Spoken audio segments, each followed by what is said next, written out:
Assalamualaikum warahmatullahi wabarakatuh. Selamat datang di perkuliahan online kalkulus. Ini adalah pertemuan ke-21 dan kita akan belajar pengali Lagrange untuk suatu kendala.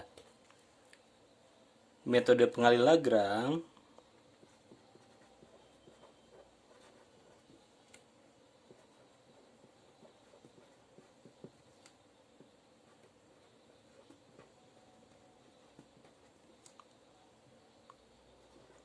digunakan untuk mencari nilai optimal, maksudnya maksimum atau minimum, dari sebuah fungsi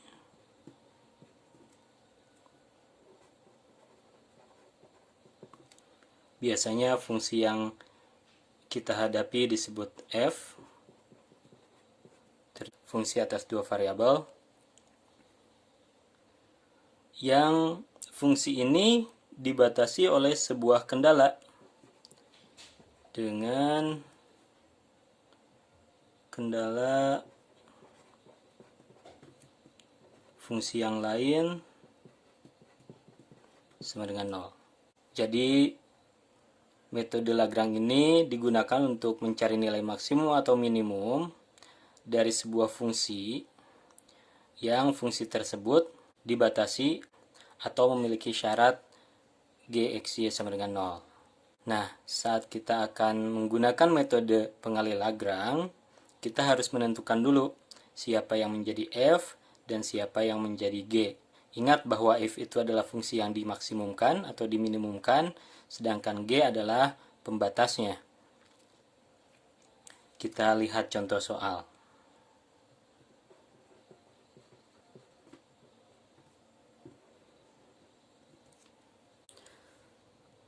Tentukan nilai terbesar dan nilai terkecil fungsi f(x, y) sama dengan x kali y untuk x, y yang memenuhi persamaan x kuadrat per 8 ditambah y kuadrat per 2 sama dengan 1. Nah, kita lihat bahwa yang harus kita maksimumkan dan kita minimumkan adalah fungsi yang ini. Ini yang menjadi f(x, y) dan g(x, y)-nya kita ambil dari sini. Ini hal yang harus kita ketahui pertama kali. Kita harus tahu f(x, y)-nya yang mana, dan g(x, y)-nya adalah fungsi ini dibuat menjadi sama dengan 0, yaitu x kuadrat dibagi 8 ditambah y kuadrat dibagi 2 dikurang 1 sama dengan 0. Inti dari metode pengali Lagrange adalah persamaan berikut. Gradien f sama dengan lambda kali gradien g. Lambda ini disebut sebagai pengali Lagrange. Dan tujuan kita adalah mencari x dan y yang memenuhi persamaan ini. Nilai lambda tidak harus dicari. Lambda ini digunakan untuk membantu kita menemukan nilai x dan y. Nah, ingat bahwa cara mencari gradien f adalah dengan mencari turunan parsial terhadap x dan mencari turunan parsial terhadap y. Sehingga hasilnya ini adalah x(y) diturunkan parsial terhadap x, hasilnya adalah y. dan XY diturunkan parsial terhadap Y, hasilnya adalah X. Ini adalah gradien untuk F, sedangkan gradien G adalah turunan G terhadap X ditambah turunan parsial G terhadap Y.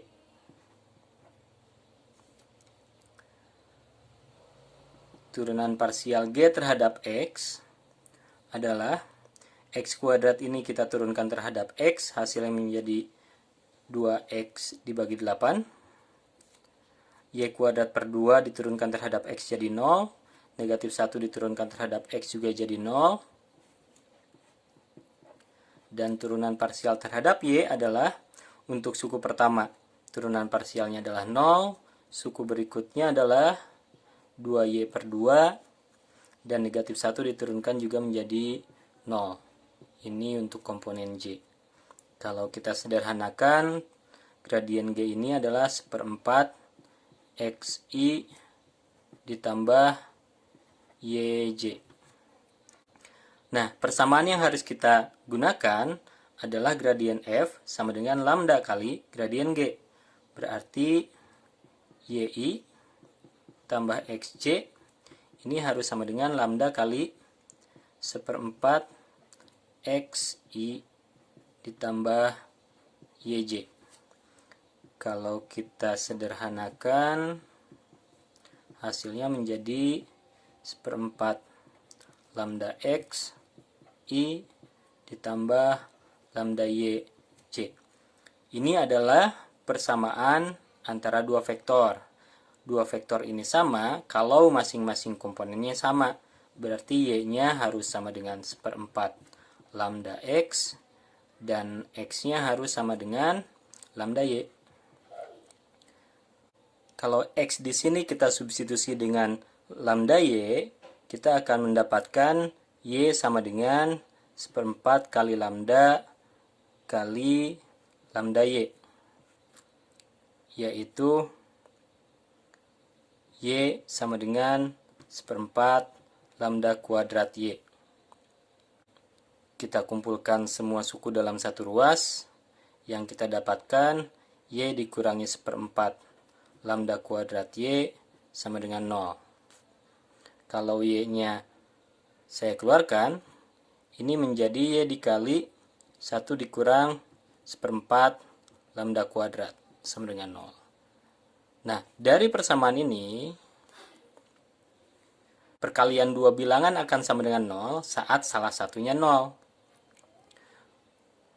Berarti kemungkinannya Y-nya sama dengan 0 atau 1 kurang 1/4 lambda kuadrat yang sama dengan 0. Kalau Y-nya 0, maka X-nya akan sama dengan lambda kali 0, yaitu X-nya juga 0. Titik yang pertama kita temukan adalah 0,0. Kalau 1 kurang 1/4 lambda kuadratnya sama dengan 0, berarti 1 sama dengan 1/4 lambda kuadrat, atau 4 sama dengan lambda kuadrat, yang ini menyebabkan lambdanya sama dengan 2, atau lambdanya sama dengan negatif 2. Apa yang terjadi saat lambdanya 2? Kalau lambdanya 2, kita gunakan persamaan yang ini, kita mendapatkan X sama dengan 2Y. Kalau lambdanya sama dengan negatif 2, berarti X-nya sama dengan negatif 2Y. Nah, nilai ini kita substitusikan ke persamaan kendala. Jadi kita akan mengganti X-nya dengan 2Y. Untuk lambda sama dengan 2, X kita ganti dengan 2Y. X kuadrat per 8 jadinya 2Y dikuadratkan dibagi 8.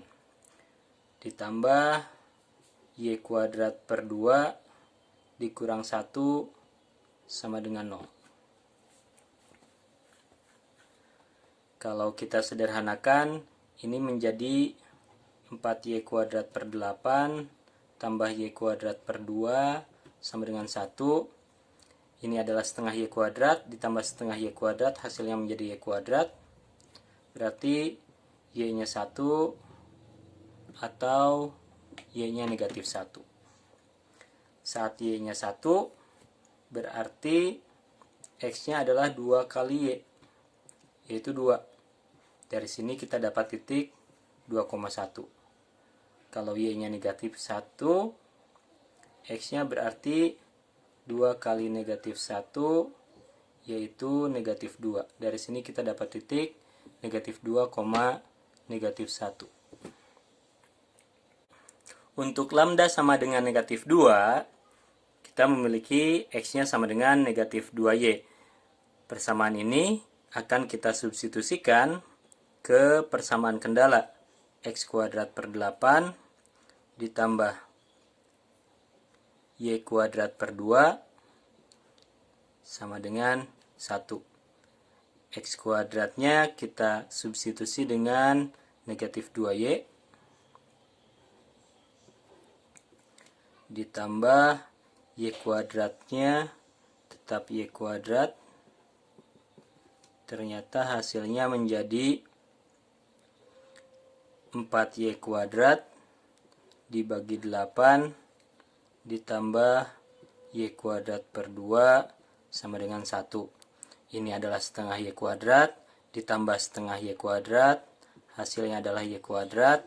Berarti y-nya 1 atau y-nya negatif 1. Karena x-nya sama dengan negatif 2y, berarti x sama dengan negatif 2 kali 1, yaitu x sama dengan negatif 2, sedangkan saat y-nya sama dengan negatif 1, x-nya sama dengan negatif 2 kali negatif 1, yaitu 2. Dari sini kita dapat titik negatif 2,1, dan yang satu lagi titiknya adalah 2, negatif 1. Berarti ada 3 titik yang menyebabkan fungsinya optimal. Titik yang pertama tadi adalah 0,0. Setelah itu titik 2,1, negatif 2, negatif 1, negatif 2,1, dan titik 2, negatif 1. Ini kita substitusikan ke fungsi yang harus dioptimalkan, yaitu fungsi fxy sama dengan x kali y. Untuk titik 0,0, f0,0 adalah 0 kali 0, yaitu 0. Untuk titik 2,1, f2,1 adalah 2 kali 1, yaitu 2. Untuk titik negatif 2, negatif 1, nilai fungsinya adalah negatif 2 kali negatif 1, yaitu 2. Untuk titik negatif 2,1, nilai fungsinya adalah negatif 2 kali 1, yaitu negatif 2. Dan untuk titik 2, negatif 1, nilai fungsinya adalah 2 kali negatif 1, yaitu negatif 2. Nah, dari sini kita melihat bahwa dia mengalami nilai minimum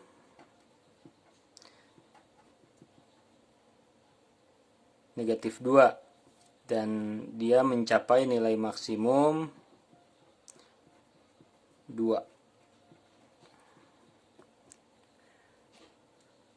Berarti dengan kendala tadi, fungsi ini akan mencapai nilai maksimum 2 di titik 2,1 atau di titik negatif 2, negatif 1.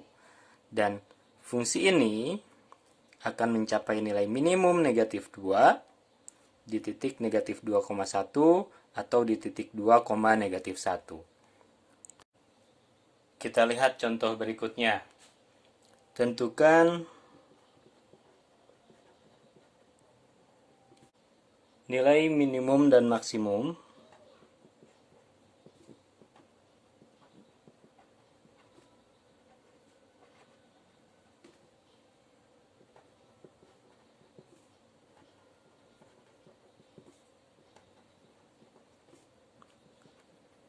fungsi fxy sama dengan 3x tambah 4y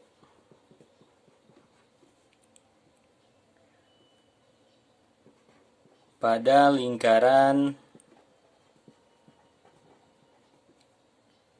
x kuadrat tambah y kuadrat sama dengan 1. Nah, kembali karena kita akan menggunakan metode pengali Lagrange, kita harus tahu dulu siapa yang menjadi fungsi yang harus dimaksimumkan dan mana yang menjadi kendala. Fungsi yang harus dimaksimumkan atau diminimumkan adalah fungsi yang ini, fxy sama dengan 3x tambah 4y. Sedangkan kendala adalah yang ini, gxy sama dengan x kuadrat tambah y kuadrat kurang 1 sama dengan 0. Yang kita perlu adalah gradien f, yaitu do f per do x i tambah do f per do y j. Turunan f terhadap x adalah 3, 4y nya diturunkan terhadap x menjadi 0. Sedangkan turunan f terhadap y, 3x nya diturunkan menjadi 0, 4y nya diturunkan menjadi 4. Gradien g adalah do g per do xi ditambah do g per do y j. Turunan g terhadap x adalah 2x, y kuadratnya diturunkan menjadi 0, negatif 1 juga diturunkan menjadi 0. Sedangkan turunan g terhadap y adalah x kuadratnya diturunkan menjadi 0, y kuadratnya diturunkan menjadi 2y, negatif 1-nya diturunkan menjadi 0. Nah, yang akan kita gunakan selanjutnya adalah persamaan Lagrange, yaitu gradien f sama dengan lambda kali gradien g. Gradien f-nya adalah 3i tambah 4j. Gradien g-nya adalah 2xi ditambah 2yj. Kalau disederhanakan, ini menjadi 2 lambda xi ditambah 2 lambda yj. Karena mereka adalah dua buah vektor. Dua vektor itu sama kalau masing-masing komponennya sama. Berarti 3 sama dengan 2 lambda x dan 4 harus sama dengan 2 lambda y. Coba dicari lambdanya berapa. Kalau kita mencari lambdanya berapa, ini hasilnya menjadi 3 per 2x sama dengan lambda. Dan kita akan substitusi lambda ini ke dalam persamaan di sebelah kanan ini. 4 sama dengan 2 kali 3 per 2 lambda kali y. Ini hasilnya menjadi 4 dikali lambda. Oh, yang ini harusnya x. Berarti nanti ini adalah 4 dikali x sama dengan 3y.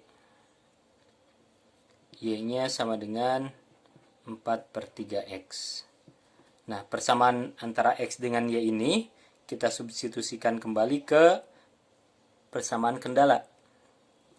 Berarti x kuadrat ditambah 4 per 3x dikuadratkan harus sama dengan 1. Setelah disederhanakan, ini menjadi x kuadrat ditambah 16 per 9x kuadrat sama dengan 1. 9 per 9x kuadrat ditambah 16 per 9x kuadrat harus sama dengan 1. Ini menjadi 25 per 9x kuadrat sama dengan 1. Dari sini kita dapat x kuadrat sama dengan 9 per 25. Berarti x-nya sama dengan 3 per 5 atau x-nya sama dengan negatif 3 per 5. Kalau x-nya 3 per 5, y-nya adalah 4 per 3 kali 3 per 5. Yaitu 4 per 5. kalau X-nya negatif 3/5, Y-nya adalah 4/3 kali negatif 3/5, yaitu negatif 4/5. Berarti titik yang pertama yang kita dapatkan adalah 3/5, 4/5, dan titik kedua yang kita dapatkan adalah negatif 3/5, negatif 4/5. Setelah kita hitung barusan, kita mendapatkan nilai-nilai maksimumnya akan dicapai di titik 3/5, 4/5, atau di titik negatif 3/5, negatif 4/5.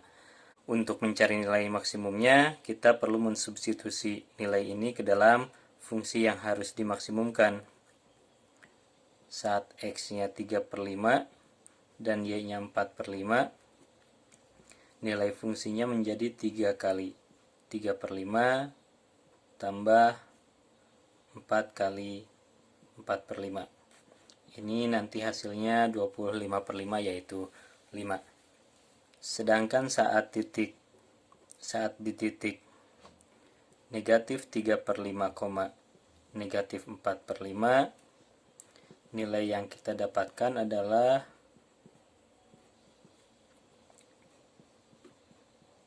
negatif 25/5, yaitu negatif 5. Nilai maksimumnya 5, dicapai di titik 3/5, 4/5, dan nilai minimumnya negatif 5, dicapai di titik negatif 3/5, negatif 4/5. Sekarang kita akan melihat contoh soal yang sedikit lebih susah. Bidang X tambah Y tambah Z sama dengan 1 memotong tabung atau silinder X kuadrat tambah Y kuadrat sama dengan 1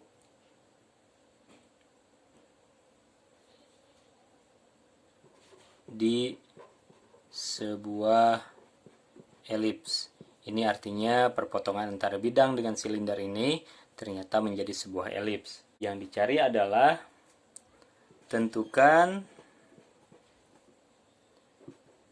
titik di elips tersebut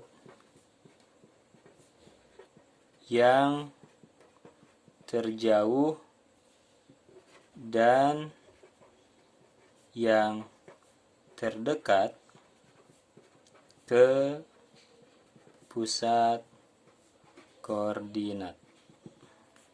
Nah, di soal ini kita belum tahu fungsi apa yang harus dimaksimumkan dan diminimumkan. Yang kita tahu, yang kita cari adalah titik terjauh dan titik terdekat. Titik terjauh itu berarti kita perlu mencari titik yang jaraknya paling besar dengan titik pusat koordinat. Dan titik terdekat berarti kita mencari titik yang jaraknya paling kecil dengan titik pusat koordinat. Jarak antara titik X, Y, Z dengan titik 0,0,0 adalah akar dari X kuadrat tambah Y kuadrat tambah Z kuadrat. Ini awalnya dari X kurang 0 dikuadratkan, Y kurang 0 dikuadratkan, Z kurang 0 dikuadratkan.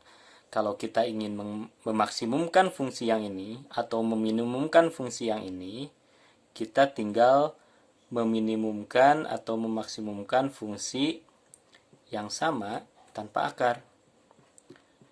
Karena nilai positif ini akan maksimum jika dan hanya jika akarnya maksimum, dan akan minimum jika dan hanya jika akarnya minimum. Jadi untuk fungsi yang diminimumkan atau dimaksimumkan, kita tidak harus menyertakan akarnya. Nah, ini fungsi yang harus dimaksimumkan. atau diminimumkan? Kendalanya yang mana? Yang bidang atau yang silinder? Karena si elips tadi dinyatakan sebagai perpotongan dua persamaan ini, maka kedua persamaan ini menjadi kendalanya. Jadi di soal ini ternyata kita memiliki dua kendala. Kendala pertama adalah X tambah Y tambah Z dikurang 1 sama dengan 0. Dan kendala yang kedua adalah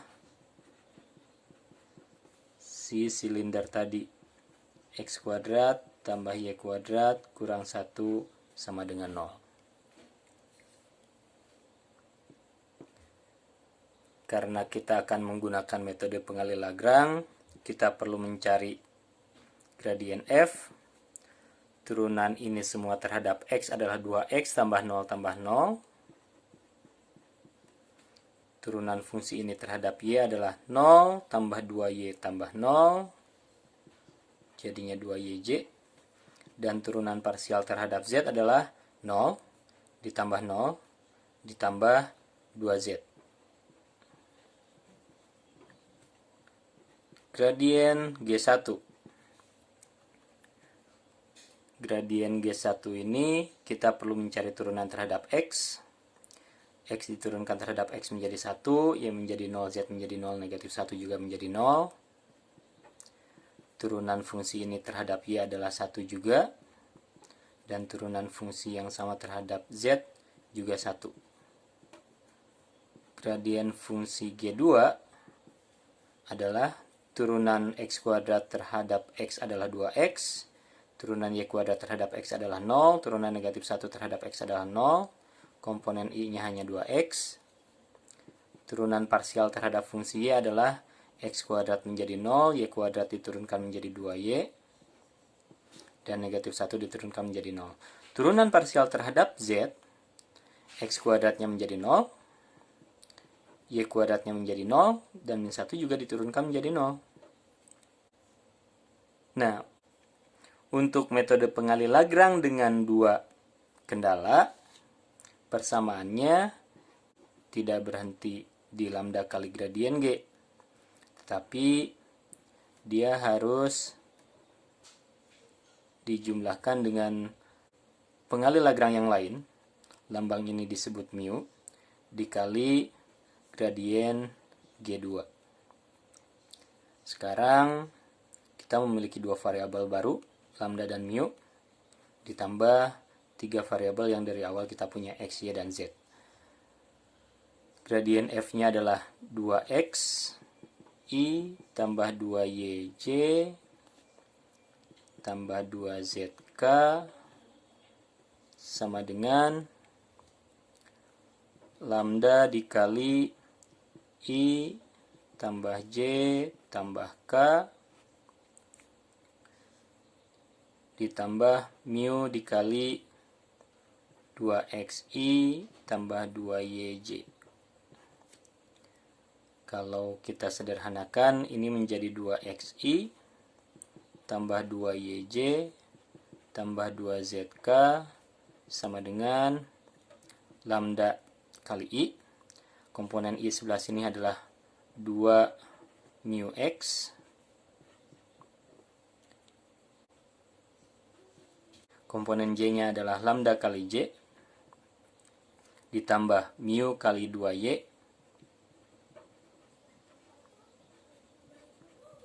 dan komponen k-nya adalah lambda k.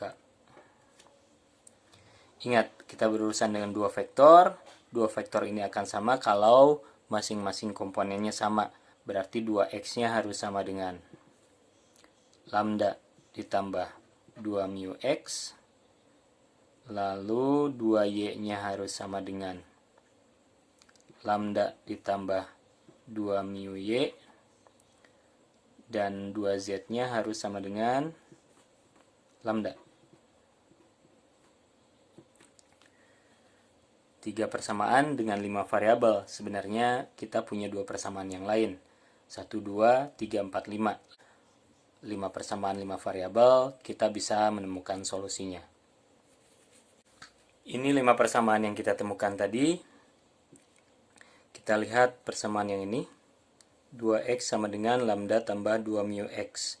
Kalau saya tulis semua x di dalam ruas yang sama, ini yang kita punya. 2y sama dengan lambda kali 2 mu y. Kalau y-nya berada di ruas yang sama, ini yang kita punya. Dan ini menyebabkan 2x kurang 2 mu y sama dengan 2x kurang 2 mu x sama dengan 2y dikurangi 2 mu y. Kalau 2x nya saya pindah, tersisa 1 kurang mu. Kalau 2y nya saya pindah keluar, ini tersisa 1 kurang mu. Kalau semuanya berada di dalam ruas yang sama, ini yang kita punya.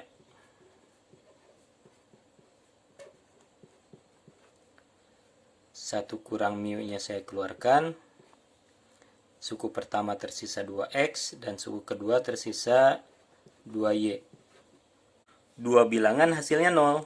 Kemungkinannya hanya yang depan 0 atau yang belakang 0. 1 kurang mu nya 0 atau 2x kurang 2y nya yang sama dengan 0. Yang pertama ini menyebabkan mu nya sama dengan 1. Yang kedua ini menyebabkan x nya sama dengan y. Kita punya dua kasus, mu nya 1 atau x nya sama dengan y. Kita lihat apa yang terjadi saat mu nya sama dengan 1. Persamaan yang ini menjadi 2x tambah lambda. 2x sama dengan lambda ditambah 2 kali 1 kali x. Berarti lambdanya sama dengan 0. Kalau lambdanya 0, berarti 2z sama dengan 0. Z-nya 0. Kalau z-nya 0, x tambah y tambah 0 harus sama dengan 1. Yaitu y-nya sama dengan 1 kurang x. Kita substitusi ini ke persamaan kedua. Yang kita dapat adalah x kuadrat ditambah 1 kurang x dikuadratkan sama dengan 1. X kuadrat ditambah 1 kurang 2x tambah x kuadrat sama dengan 1. 2x kuadrat kurang 2x sama dengan 0. Kalau 2x nya berada di luar, berarti x nya 0 atau x nya 1. Saat x nya 0, y nya adalah 1 kurang 0. Berarti y nya 1.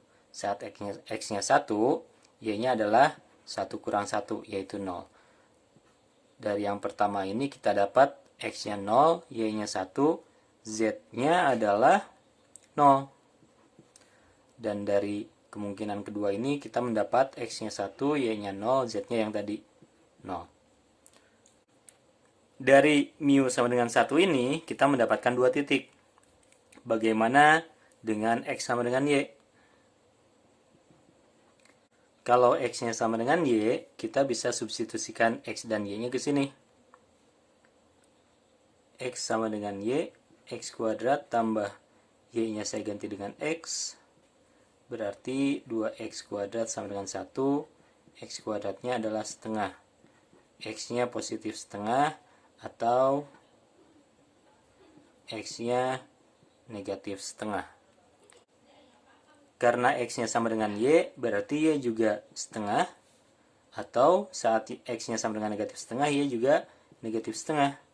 Untuk mendapatkan nilai Z, sebentar, X kuadratnya setengah. Berarti X-nya adalah akar setengah.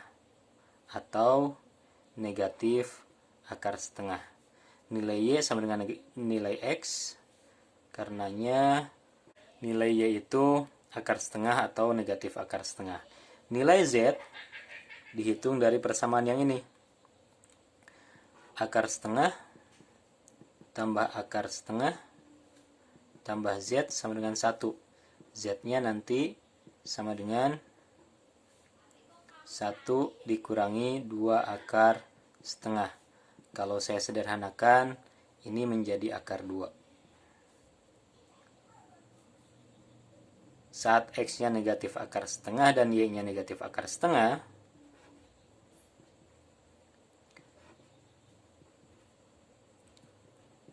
nilai Z yang kita dapatkan adalah 1 ditambah 2 akar setengah, yang kalau disederhanakan ini menjadi 1 tambah akar 2.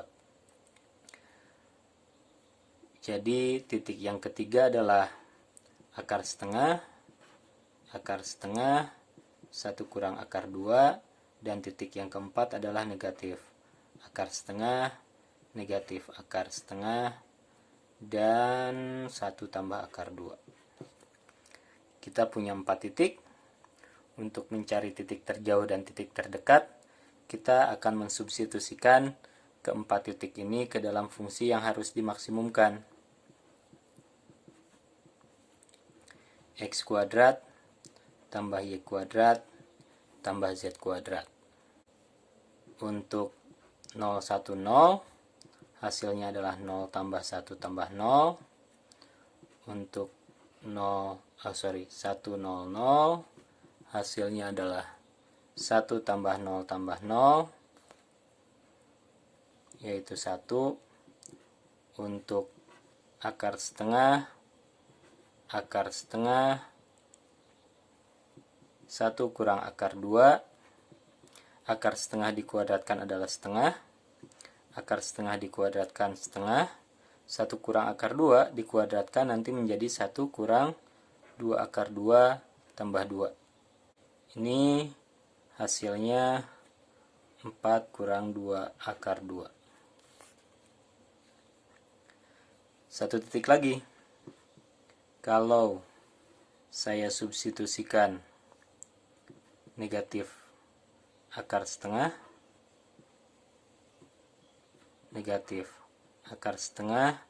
dan 1 tambah akar 2, hasilnya nanti menjadi setengah tambah setengah tambah 1 tambah 2 akar 2 tambah 2. Ini adalah 4 tambah 2 akar 2. Jelas terlihat bahwa yang ini menjadi titik terjauh.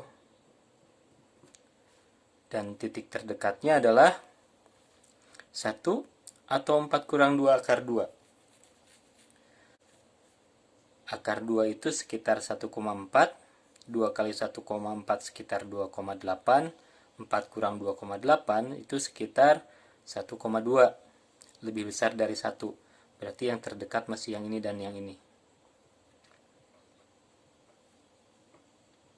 Kesimpulannya, ternyata titik-titik di elips yang terdekat ke pusat koordinat adalah titik 010 dan titik 100. Sedangkan titik yang terjauh dari pusat koordinat adalah negatif akar setengah, 1 tambah akar 2.